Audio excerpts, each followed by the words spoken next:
پاکستان زندہ باد، پاکستان زندہ باد، کشمیر بنے گا پاکستان، کشمیر بنے گا پاکستان۔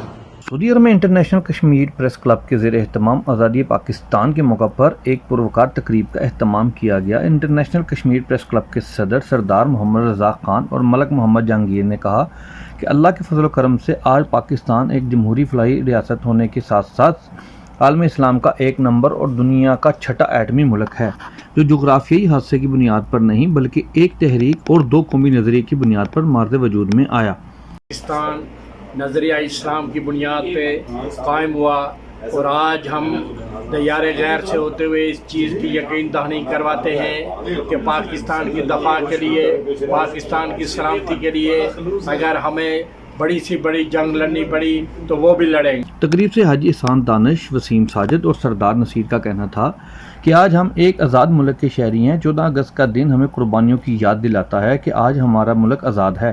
دیگر مقررین میں محمد طاہر، اویس مغل، فراز جہانگیر، ملک منصور، قاسم شاہ اور غلام سرور نے کہا کہ پاکستان کے اصول کے لیے ایک طویل جدوجہد کی گئی۔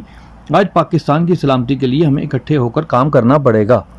سعودی عرب ریاض بھتانز کیرلا مارکیٹ صفا مکہ ہسپتال کے قریب حشام اوکلا فارمیسی آپ کی خدمت میں پیش ہر قسم کی معیاری میڈیسن پر 10% ڈسکاؤنٹ حاصل کیجیے۔